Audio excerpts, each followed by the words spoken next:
श्री श्रीमदेशी भक्ति वेदांत स्वामी श्रील प्रभुपाद महाराज की जय। विष्णुपाद परमहंस परिव्राज का आचार्य श्री श्रीमद भक्ति सिद्धांत सरस्वती ठाकुर शिल प्रभुपाद की अनंत कोटि वैष्णव वृंद की नमाचार्य शिल हरिदास ठाकुर की प्रेम से कहो श्री कृष्ण चैतन्य प्रभु नित्यानंद श्री अद्वैत गदाधर शिवासादि गौर भक्त वृंद की श्री श्री राधा कृष्ण गौर गोपीनाथ राधा कुंड श्याम कुंड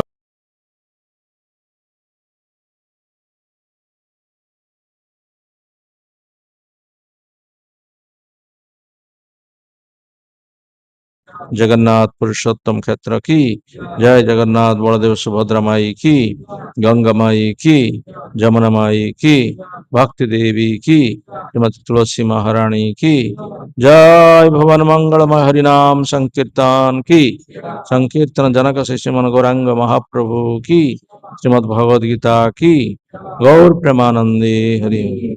all glory to assembled devote, all glory to assembled devote, all glory to assembled devote, all glory to Sri Guru and Gauranga, all glory to Srila Prabhupada, all glory to Srila Gurudev की जय।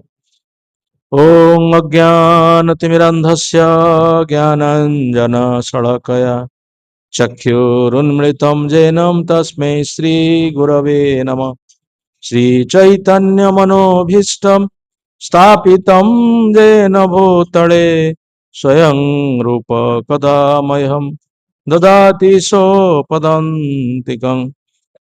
वन्देऽहं श्रीगुरु श्रीयुतपदकमल श्रीगुरो वैष्णवस्य श्रीरूपं साग्रजातं सगण रघुनाथनितं तं सजीवं साद्वैतं सावधूतं परिजनसहितं कृष्ण चैतन्यदेवं श्रीराधा कृष्णपदान् सगण ललिता श्रीविशाखान्वितश्च। हे कृष्णा करुणा सिन्धु दीनबन्धो जगत्पते गोपेश गोपिका कांत राधा कांत नमोस्तुते। तप्त कांचन गौरांगी राधे वृंदावनेश्वरी वृषभानुसुते देवी प्रणमामि हरिप्रिये। वाञ्छाकल्पतरुभ्यश्च कृपा सिन्धुभ्येव च पतितानां पावनेभ्यो वैष्णवेभ्यो नमो नमः। नमो महावदन्याय कृष्ण प्रेम प्रदायते कृष्णाय कृष्ण चैतन्य नाम्नि गौरतीसे नमो नमः। नीलाचल निवासाय नित्याय परमात्मने बलभद्र सुभद्राभ्यां जगन्नाथाय ते नमः। जय श्री कृष्ण चैतन्य प्रभो नित्यानंद श्री अद्वैत गदाधर श्रीवासादि गौर भक्त वृंद। हरे कृष्णा कृष्णा कृष्णा हरे हरे, हरे राम राम राम हरे हरे। हरे कृष्णा कृष्णा कृष्णा हरे हरे, हरे राम राम राम हरे हरे। हरे कृष्णा कृष्णा कृष्णा हरे हरे, हरे राम राम राम हरे हरे। ओम नमो भगवते वासुदेवाय, ओम नमो भगवते वासुदेवाय, ओम नमो भगवते वासुदेवाय।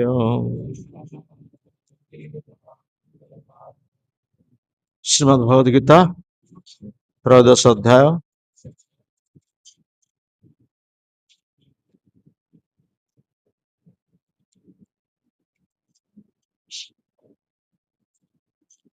श्लोक 34 34 34 था। हाँ। यथा प्रकाशय त्येकः कृष्ण लोकमिमं रविः क्षेत्रं क्षेत्री तथा कृष्णं प्रकाशयति भारत यथा प्रकाशयत्येकः कृष्णं लोकमिमं रविः क्षेत्रं क्षेत्री तथा कृष्णं प्रकाशयति भारत यथा प्रकाशयत्येकः कृष्णं लोकमिमं रविः क्षेत्रं क्षेत्री तथा कृष्णं प्रकाशयति भारत।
शब्दानुवाद ଯଥା ଯେପରି ପ୍ରକାଶୟତି ଆଲୋକିତ କରେ ଏକ ଗୋଟିଏ କୃଷ୍ଣମ୍ ସମଗ୍ର ଲୋକମ୍ ବ୍ରହ୍ମାଣ୍ଡ ଇମମ୍ ଏହି ରବି ସୂର୍ଯ୍ୟ କ୍ଷେତ୍ରମ୍ ଏହି ଶରୀରକୁ କ୍ଷେତ୍ରୀ ଆତ୍ମା ତଥା ସେହିପରି କୃଷ୍ଣମ୍ ସମଗ୍ର ପ୍ରକାଶୟତି ଆଲୋକିତ କରେ ଭାରତ हे भरत पुत्र अनुवाद हे भरत पुत्र जेपरि सूर्य एकाकी समग्र ब्रह्मांड को आलोकित करे सेहीपरि जीवात्मा एकाकी शरीर मध्य रही चेतना द्वारा समग्र शरीर को आलोकित कराए।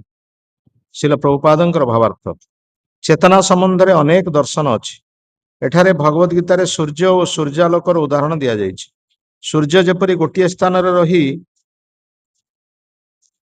समग्र ब्रह्मांड को आलोकित करुछंती सेहीपरि चिदात्मार एक क्षुद्र अणु ए शरीर हृदय मध्य रही सुद्धा चेतना द्वारा समग्र शरीर को आलोकित करुछि। जेपरि सूर्य किरण बा आलोक सूर्यंकर उपस्थितिर प्रमाण सेहीपरि चेतना हेउछि आत्मार उपस्थितिर प्रमाण। जेतेबेले आत्मा शरीर मध्य रही सेतेबेले समग्र शरीर रे चेतना अछि एवं आत्मा ए शरीर त्याग कला क्षणे शरीर रे आ चेतना रहे नाही। एक बुद्धिमान लोक एक सहजरे बुझिपार तेणु चेतना जड़ वस्तु समष्टि उत्पन्न नुहे यह जीवनी शक्तिर सूचक अटे।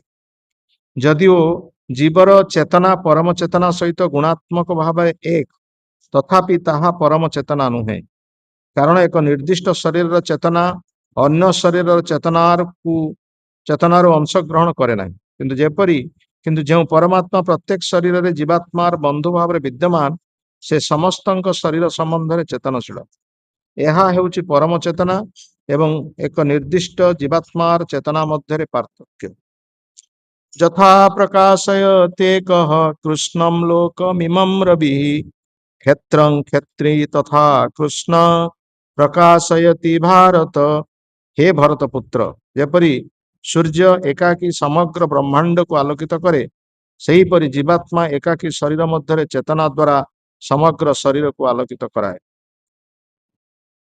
तो भगवान कृष्ण अर्जुन को आत्मा संपर्क बुझाए से प्रकृत पक्षे आम मानू ये दिग्दर्शन प्रदान करुँच अर्जुन को प्रतीक करवा अर्जुन को भूमिका करी समग्र ब्रह्मांड समग्र जीवजगतर लोक मान से कथा कहवाक चाहूँगी जे आत्मा जे हृदय मध्य अवस्थित किभली भाव अच्छी तार बहु प्रमाण अच्छी गोटे प्रमाण से दौरान बहुत लोक आत्मा अच्छी बोली के विश्वास करती ना आत्मा गोटे वस्तु जी कि आत्मा शरीर मध्य अच्छी बहु लोकंर विश्वास नहीं बड़ बड़ विद्वान लोक मान साधारण कथा लोक कथा छाड़ बड़ बड़ विद्वान लोक मैंने विश्वास करते आम से दिन कहते रुषियार जन प्रोफेसर कटोभस्की सहित प्रभुपादंकर वार्तालाप होता सी कहले जे गणे लोक मृत्युवरण कलापर सबकि सरी जाए तार आउ कि रहे ना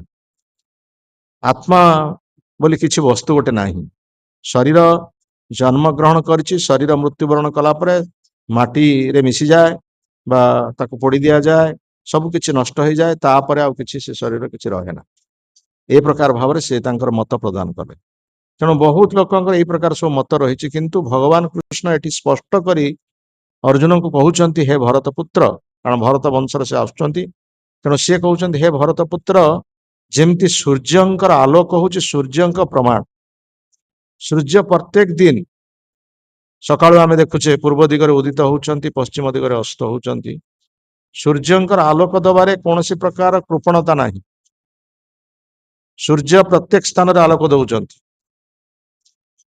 से आलोक दबा परे आम ठार कौन प्रकार टैक्स भी नौ ना कौ आवाहमान काल सूर्य आम मान आलोक प्रदान कर प्रत्येक स्थान रे आम एठारे सूर्य देखुचे 50 किलोमीटर 500 किलोमीटर दूर मध्य लोक सूर्य को देखुंत किंतु विदेश में सूर्य को देखी पारना शीत प्रधान देश मानक सूर्यंकर आलोक प्राप्त हो पारना जो से विदेश आसुँच समुद्र कूल उल्लग्न होगी पड़ जाऊँ आम भावुचे से माने प्रकृत पक्षे उल्लग्न होती बहुत माने असभ्य किंतु प्रकृत में ता नुह से कहीं पड़ती सूर्यंकर आलोक खावाई सूर्यंकर आलोकटा पाइबापी समुद्र कूल सेमती छोट छोट वस्त्र पिंधिकी से पड़ जाती केवल सूर्यंकर आलोकटा शरीर पड़ कारण सूर्यंकर आलोक देश में ना पाई पारती ना शीत प्रधान देश मान तेणु से यठा को आसती भारत को आसिक आलोक लाभ कर ठीक से भाव में सूर्य जमती जहाँ कह जाए पक्षपातिता न रखी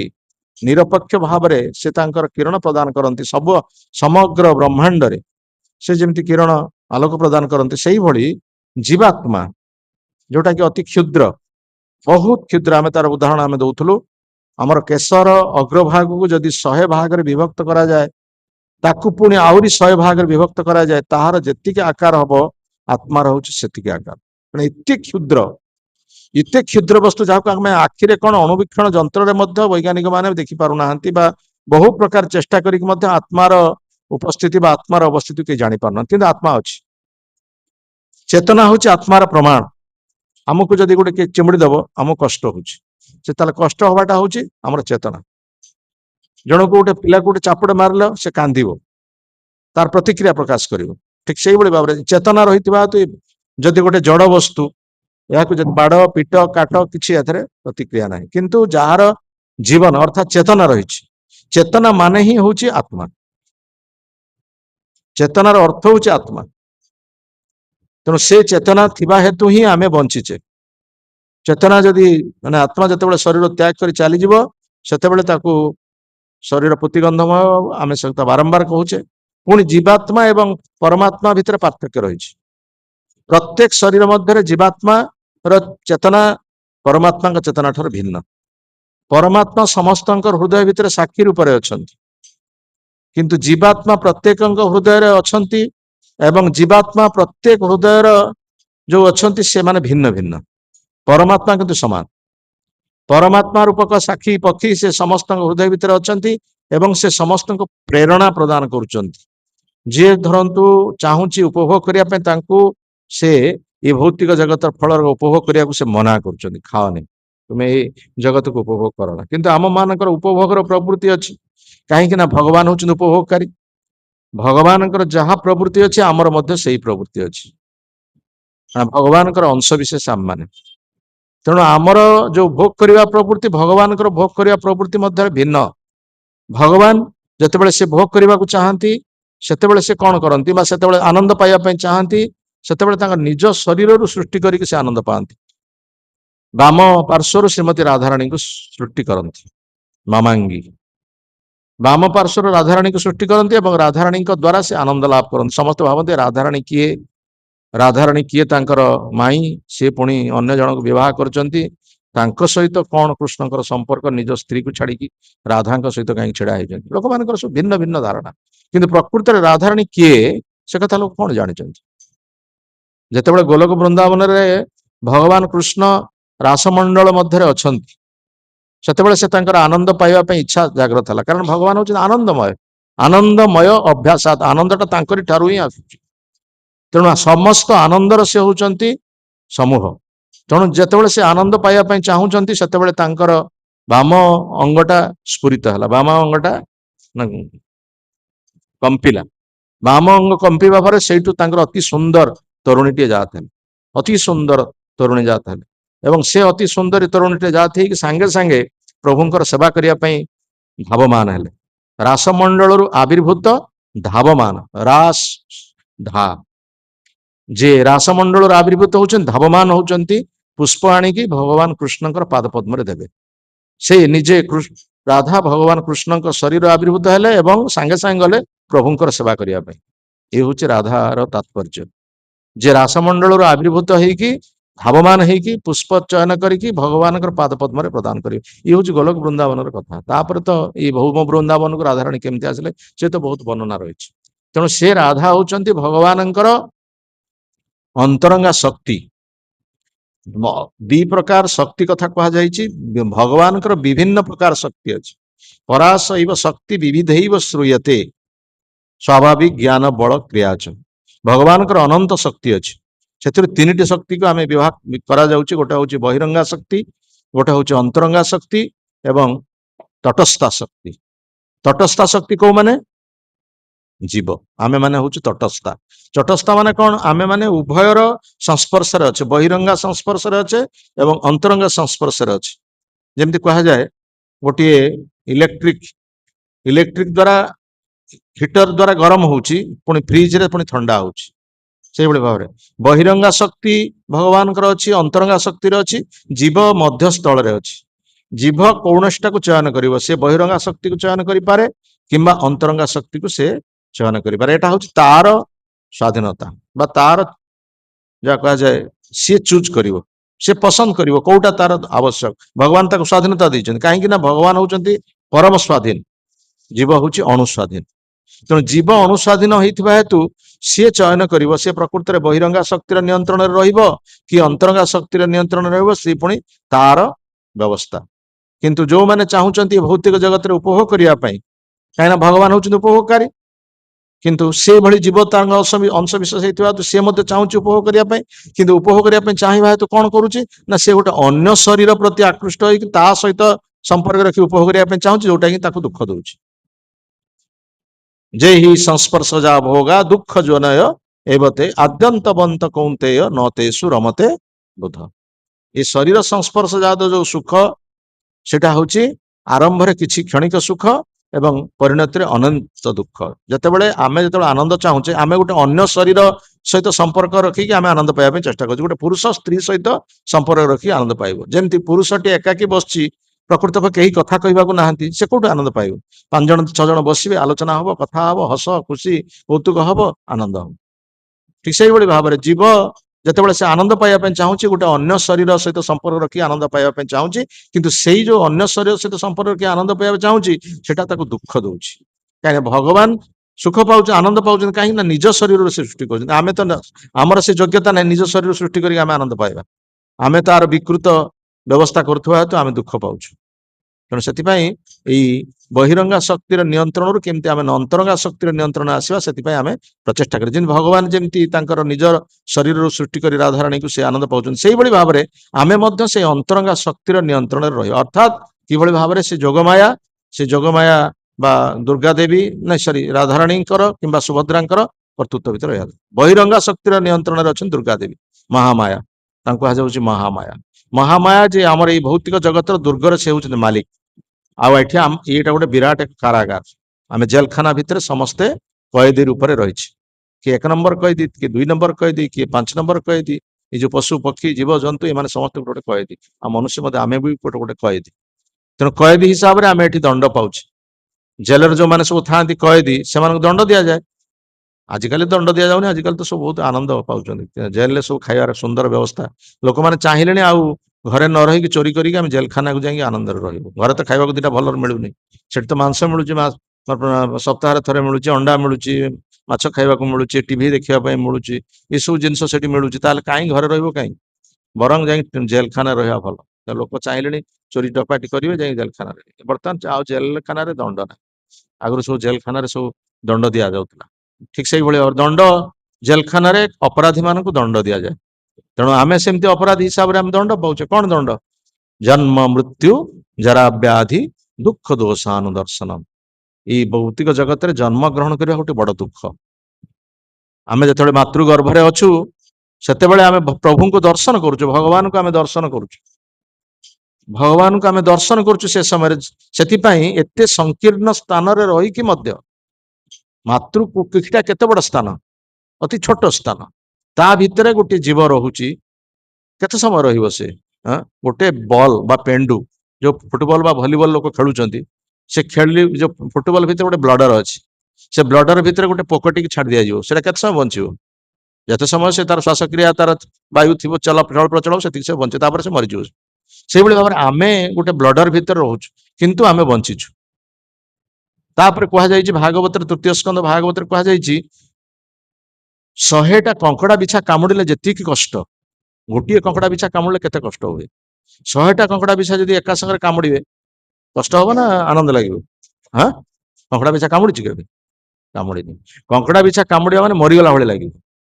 କିନ୍ତୁ 100ଟା କଙ୍କଡା ବିଛା ଯଦି ଏକା ସାଙ୍ଗରେ କାମୁଡିବେ, ସିଏ ଯୋଉ କଷ୍ଟ, ମାତୃ ଗର୍ଭରେ ଆମେ ସେଇ କଷ୍ଟ ପାଇ, ତଥାପି ମଧ୍ୟ ସେଠି ଆନନ୍ଦମୟ ସ୍ଥିତିରେ ଅଛୁ। କାହିଁକି ନା ପ୍ରଭୁଙ୍କୁ ଆମେ ଦର୍ଶନ କରୁଛୁ। जीव जागो गोरा चंद बोले, जीव जागो गोरा चंद बोले, कत निद्रा जाओ माया, कत निद्रा जाओ माया, पिशाचीर कोले, पिशाचीर कोले, जीव जागो गोरा चंद बोले, जीव जागो गोरा चंद भजीब बलिया ऐसे संसार भीतरे, भजीब बलि संसार भीतरे, भूलिया रहिले तुमी अविद्यार रे, भूली रहिले तुमी अविद्यार रे, जीव जागो गोरा चंद बोले, जीव जागो गोरा चंद बोले। भक्ति विनोद ठाकुर से आम मानकु जागृत करिया पे, जेमति देशात्मबोधक जेतेबेले भारत स्वाधीन होई नथिला, सेतेबेले देशर व्यक्ति मान, युवक मानकु जागृत करिया पे मध्य सब कविता रचना करा जाउथला। हमर मधुसूदन दास से गोटे सुंदर कविता लिखिछन्ति, उठरे उत्कल संतान, उठिबु तु केते दिने, पूर्व गौरव पूर्व महिमा पड़िब कि केबे मने, उठ केते दिन धरि सोईक रहिबु।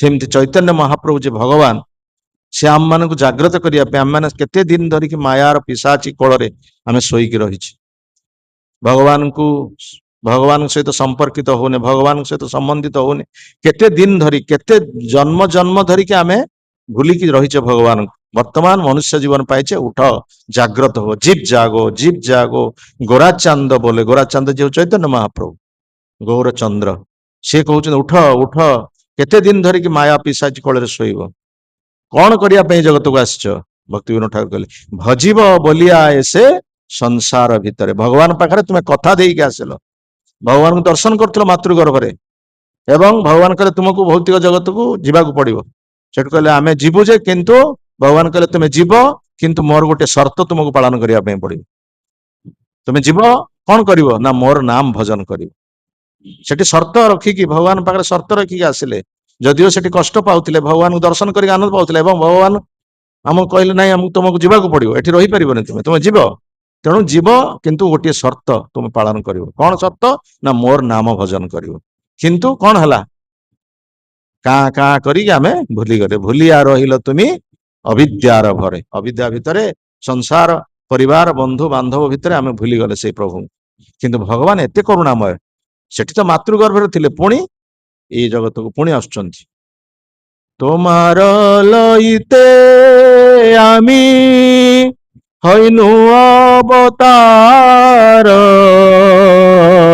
तोमार लइते आमी हईनु अवतार आमी बिन बंधु আর কে আছে তোমার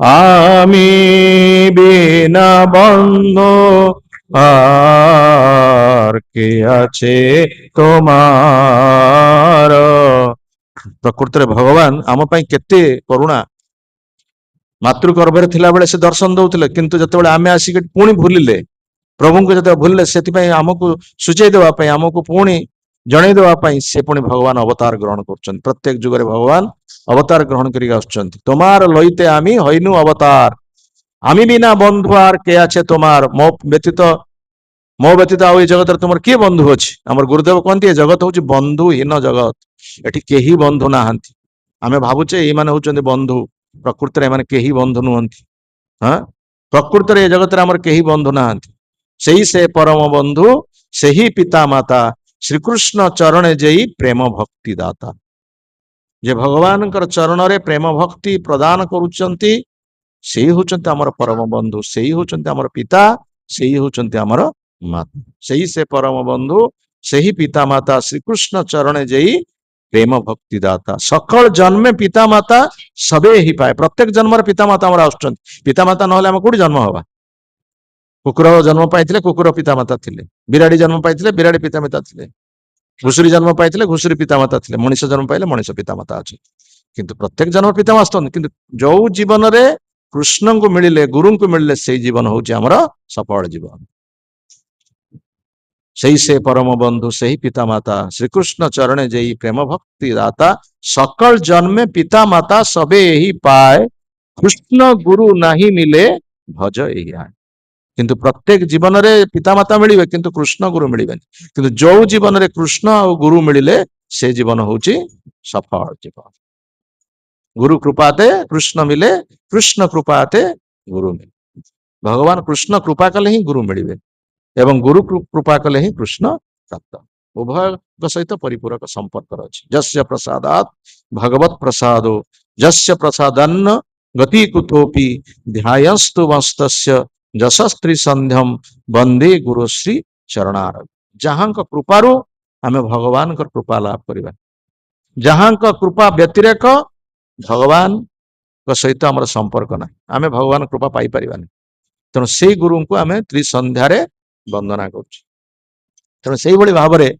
जो व्यक्ति बा जो साधु जो भक्त आमको भगवान सहित संपर्कित करेले से होचंदी आमर परम बंधु किंतु प्रकृत में जो मैंने आमको विपद बेले साहाय्य करें बंधु कही पारिबा नहीं कारण विपद ये जगत हूँ विपदमय जगत ये जगत हूँ दुखर जगत ये जगत दुखालय प्रत्येक मुहूर्त विपद अच्छी प्रत्येक मुहूर्त दुख अच्छी କେତେ ବନ୍ଧୁ ଆସିକି ତମକୁ ସାହାଯ୍ୟ କରିବେ। ଥରେ ବିପଦ ପଡିଲା ବନ୍ଧୁ ସାହାଯ୍ୟ କରିବେ, ସବୁ ସମୟରେ ବିପଦ ପଡିଲେ କେତେ ବନ୍ଧୁ ସାହାଯ୍ୟ କରିବେ। କିନ୍ତୁ ବିପଦ ଆଉ ଜୀବନରେ କେବେ ନ ଆସିବ, ଏଇ ବିପଦର ମୂଳଟାକୁ ଉତ୍ପାଟନ କରିବାକୁ ପଡିବ। ଯୋଉମାନେ ବିପଦର ମୂଳକୁ ଉତ୍ପାଟନ କରନ୍ତି ସେ ହଉଛନ୍ତି ଗୁରୁ, ଏବଂ ସେ ହଉଛନ୍ତି ସାଧୁ, ସେ ହଉଛନ୍ତି ଭକ୍ତ। ସେମାନେ ବିପଦର ମୂଳଟାକୁ ଉତ୍ପାଟନ, କାହିଁକି ବିପଦ ଆସୁଛି, ଭଗବାନଙ୍କୁ ଭୁଲିବା ହେତୁ। এই কথা মহাপ্রভু কହୁଛନ୍ତି। তোমার লইতে আমি হইনু অবতার, আমি বিনা বন্ধু আর কে আছে তোমার। ସେ ଆମ ପାଇଁ ଔଷଧ ଦଉଛନ୍ତି। ଯୋଉ କଷ୍ଟ ପାଉଛେ, ଦୁଃଖ ପାଉଛେ, ସେ ଦୁଃଖ ପାଇଁ ଆମକୁ ଔଷଧ ଦଉଛନ୍ତି। এনেছি ଔଷଧି ମାୟା নাসিবার লাগি, এনেছি ঔষধি মায়া নাসিবার লাগি, হরি নাম মহামন্ত্র লো তুমি মাগি, হরি নাম মহামন্ত্র লো তুমি মা। জীব জাগো, জীব জাগো, গোরাচন্দ বলে, জীব জাগো, জীব জাগো, গোরাচন্দ বলে। ଆମର ଏଇ ରୋଗର ଔଷଧ କଣ? ଆମେ ଡାକ୍ତର ପାଖକୁ ଯାଇକି ଔଷଧ ଖାଉଛେ, ହୋମିଓପାଥିକ, ଆଲୋପାଥିକ ଇତ୍ୟାଦି ଆୟୁର୍ବେଦିକ ଔଷଧ ଖାଉଛେ ଶରୀର ରୋଗ ପାଇଁ। କିନ୍ତୁ ମାନସିକ ସ୍ତରରେ ଯୋଉ ରୋଗ ରହିଛି, ତ୍ରିତାପ ଦୁଃଖ, ଆଦି ଭୌତିକ ଦୁଃଖ, ଆଧ୍ୟାତ୍ମିକ ଦୁଃଖ, ଆଦି ଆଧ୍ୟାତ୍ମିକ ଦୁଃଖ, ଆଦି ଭୌତିକ, ଆଦି ଦୈବିକ ଦୁଃଖ, ଏଇ ଯୋଉ ତ୍ରିତାପ ଦୁଃଖର ଔଷଧ କଣ? ସେଥିପାଇଁ ଭଗବାନ ଆଣିଛନ୍ତି ଆମ ପାଇଁ ଔଷଧ କଣ? ମାୟା ନାସିବାର ଲାଗି। ଆମେ ଯୋଉ ମାୟାବଦ୍ଧ ହେଇକି, ମାୟାସକ୍ତ ହେଇକି ଦୁଃଖ ପାଉଛେ, ସେଥିପାଇଁ ଆମ ପାଇଁ ପରମ ଔଷଧି, ମହା ଔଷଧି ଆଣିଛନ୍ତି ଭଗବାନଙ୍କର ଦିବ୍ୟ ନାମ। ହରିନାମ ମହାମନ୍ତ୍ର ଲୋ, ମାଗି ମାଗିକି ନିଅ। ଭଗବାନ ଯାଚି ଯାଚିକି ଦଉଛନ୍ତି। ଯାରେ ଦେଖ ତାରେ ବୋଲ କୃଷ୍ଣ ଉପଦେଶ, ମୋର ଆଦେଶ ଗୁରୁ ହଇଆ ତାର ହି ଦେଶ। ମହାପ୍ରଭୁ ଏତେ କୃପାଳୁ, ଯାଚି ଯାଚିକି ଦଉଛନ୍ତି, ନିଅ ନିଅ ନିଅ। ଇଚ୍ଛା ନଥିଲେ ମଧ୍ୟ ସେ ଯାଚି ଯାଚିକି ଦଉଛନ୍ତି। ସେଠି ବାଛ ବିଚାର କିଛି ନାହିଁ। ସେ ବ୍ରାହ୍ମଣ ହଉ, କ୍ଷତ୍ରିୟ ହଉ, ବୈଶ୍ୟ ହଉ, କ୍ଷୁଦ୍ର ହଉ, ଚଣ୍ଡାଳ ହଉ, ଯିଏ କେହି ହଉନା କାହିଁକି, ସମସ୍ତଙ୍କୁ ଯାଚି ଯାଚିକି ଭଗବାନ ଦଉଛନ୍ତି। ଏଭଳି କୃପାଳୁ ମହାପ୍ରଭୁ, ତାଙ୍କ ଭଳି ଆଉ କେହି ହେଇପାରିବେନି। ସେଥିପାଇଁ ସେ ଆମମାନଙ୍କ ପାଇଁ ଏଇ ଔଷଧ ପ୍ରଦାନ କରୁଛନ୍ତି, ଯାଚି ଯାଚିକି ସେ ପ୍ରଦାନ କରୁଛନ୍ତି, ଭଗବାନଙ୍କର ଦିବ୍ୟ ନାମ ପ୍ରଦାନ କରୁଛନ୍ତି। ସିଏ ହଉଛି ଆମମାନଙ୍କ ପାଇଁ ଔଷଧ। ତେଣୁ ଆତ୍ମାର ଇଏ ହଉଛନ୍ତି, ଆତ୍ମାର ଇଏ ହଉଛି କଣ ନା ଖାଦ୍ୟ। ଯୋଉ ଆତ୍ମାର ବିଶ୍ୱାସ ଲୋକ କରୁନାହାନ୍ତି, ଯେ ଆତ୍ମା ଅଛି ବୋଲି ବିଶ୍ୱାସ କରୁନାହାନ୍ତି, କିନ୍ତୁ ଆତ୍ମା ପାଇଁ ଭଗବାନ ଖାଦ୍ୟ ଆମର ବ୍ୟବସ୍ଥା କରିଛନ୍ତି। ଆତ୍ମା ପାଇଁ ଖାଦ୍ୟର କେତେ ବ୍ୟବସ୍ଥା କରିଛନ୍ତି। ଭଗବାନଙ୍କର ବିଭିନ୍ନ ଅବତାରର କଥା, ଭଗବାନଙ୍କର ବିଭିନ୍ନ ଲୀଳାର କଥା, ଭଗବାନଙ୍କର ବିଭିନ୍ନ ଗୁଣର କଥା, ସାଧୁ ଭକ୍ତ ମାନଙ୍କର କଥା, ଭଗବାନଙ୍କର ଦିବ୍ୟ ନାମ, ଇଏ ହଉଛି ଆତ୍ମାର ଆହାର। ଆମେ ଶରୀର ପାଇଁ ଖାଦ୍ୟ ଖାଉଛେ, ଡାଲି, ରୁଟି, ଅନ୍ନ, ପ୍ରସାଦ ଇତ୍ୟାଦି ଖାଉଛେ ଶରୀର ପାଇଁ, କିନ୍ତୁ ତାପରେ ମଳତ୍ୟାଗ କରିଦେଇ ଛାଡି ଦଉଛେ। କିନ୍ତୁ ଯୋଉ ଆତ୍ମାର ଆହାର, ଏଇଟା ହଉଛି ଆମକୁ ପ୍ରକୃତରେ ଦିବ୍ୟ ଆନନ୍ଦ ପ୍ରଦାନ କରିବ, ସବୁବେଳେ ଏଇ ଆନନ୍ଦ ପ୍ରଦାନ କରିବ। ଇଏ ଯାହା କୁହାଯାଏ କ୍ଷଣସ୍ଥାୟୀ ଆନନ୍ଦ ନୁହେଁ, ଇଏ ଚିରସ୍ଥାୟୀ ଆନନ୍ଦ ପ୍ରଦାନ କରିବ। ଆତ୍ମା ପାଇଁ ଭଗବାନ ଏ ଖାଦ୍ୟର ବ୍ୟବସ୍ଥା କରିଛନ୍ତି। ଇଏ ସବୁ ହଉଛି ଏ ଜଗତର ବସ୍ତୁ ନୁହେଁ। ଭଗବାନଙ୍କର କଥା, ଭଗବାନଙ୍କର ଲୀଳା, ଭଗବାନଙ୍କର ଗୁଣ, ଭଗବାନଙ୍କର ସବୁ ଗୌରବ ଇତ୍ୟାଦି, ସେ ସବୁ ଚିଜ୍ଜଗତର ବ୍ୟାପାର। ସେ ଚିଜ୍ଜଗତର ବ୍ୟାପାରକୁ ଆଣିକି ଆମ ଏ ଜଗତରେ ପ୍ରଦାନ କରୁଛନ୍ତି। ଏତେ କୃପାଳୁ ଭଗବାନ, କିନ୍ତୁ ଆମେ ହତଭାଗା, କିନ୍ତୁ ତାହା ପ୍ରତି ଆମର ରୁଚି ଜାଗ୍ରତ ହଉନି। ମହାପ୍ରଭୁ ସେଥିପାଇଁ କହିଲେ, ମୁଁ ତୁମ ପାଇଁ କେତେ କୃପା କଲି, ନାମ ନାମକାରୀ ବହୁଧା ନିଜ ସର୍ବ ଶକ୍ତି, ସ୍ତତ୍ରାର୍ପିତା ନିୟମିତ ସ୍ମରଣେ ନ କାଳ, ଏତାଦୃଶୀ ତବ କୃପା ଭଗବାନ ମମାପି, ଦୁର୍ଦୈବ ଇଦୃଶିମ୍ୟଃ ଜନିନା ଅନୁରାଗ। ଭଗବାନ ଆମର ଆତ୍ମାର ଖାଦ୍ୟର କେତେ ସୁନ୍ଦର ବ୍ୟବସ୍ଥା କଲେ, ଯାଚି ଯାଚିକି, ପୁଣି ପଇସା ଦବାକୁ ପଡୁନି। ତୁମେ ତ ଶରୀର ପାଇଁ ଖାଦ୍ୟ ଆଣିବାକୁ ହେଲେ ମାଗଣା ଦେଇଦେବେ, ଦୋକାନରେ ଯାଇ ମାଗଣା ମାଗିଲେ ଦବ, ଚାଉଳ ଦବ, ଖାଇକରି ଚାପଡା ମରିବ। ମାଗଣା ନବାକୁ ଆସିଛି ଏଠି, ପଇସା ଦିଅ। ତାପରେ ପୁଣି ଜିନିଷ ପତ୍ର କେତେ ରେଟ୍ ବଢୁଛି। ବର୍ତ୍ତମାନ ତ ଗ୍ୟାସ୍ ମିଳୁନି। ବର୍ତ୍ତମାନ ଏଇ ଇରାକ, ଇରାନ କଣ ଆମେରିକାର କଣ ଯୁଦ୍ଧ ହଉଛି, ବର୍ତ୍ତମାନ ରୋଷେଇ କରିବା ପାଇଁ ଜାଳ, କାଠ ଜାଳ ରୋଷେଇ କର, କେତେ ପ୍ରକାର ବର୍ତ୍ତମାନ ସବୁ ହେଲାଣି, ସବୁ ଅଭାବ। ତେଣୁ ଆତ୍ମାର ଆହାର ପାଇଁ କୌଣସି ପ୍ରକାର ପଇସାର ଆବଶ୍ୟକତା ନାହିଁ, ବିନା ମାଗଣାରେ ଦିଆଯାଉଛି। ଖାନା ପିନା ଦରମା ବିନା, ଖାଇବ ପିଇବ, ଦରମା ନାହିଁ। ଏଇ ଖାଦ୍ୟ ଭକ୍ତ ହେଇ ହବାକୁ ଆସିଛ, ଆଉ ଖାଅ ପିଅ, लुगापटा दिज्व पैसा दिज्व केवल भगवान सेवा कर तेणु भगवान एत प्रकार व्यवस्था कर कहीं हाँ आगे आमे जाइए किणिकी विष किणिकी पीऊचु किंतु मागणार अमृत दि जाऊँगी खाइबा इच्छा ना आत्मार खाद्य मागणार दि जाऊँगी किंतु ताहा खाइबा आमे शरीर खाद्य को विष को आमे किणिकी पीऊचे खाऊचे भगवान एते व्यवस्था करछे औषधि माया नसीबार लगी हरिनाम महामंत्र लो तुमी मागी भक्ति विनोद प्रभु चरणे पड़िया से ही हरिनाम मंत्र लइल मागिया। भक्ति विनोद ठाकुर से कहते मुझे प्रभु पाद पद्म पड़ी मागुची हे भगवान मत से कृपा कर दिव्य नाम प्रदान करेंगे। हरे कृष्ण कृष्ण कृष्ण हरे हरे हरे राम राम राम हरे। यार तात्पर्य कौन?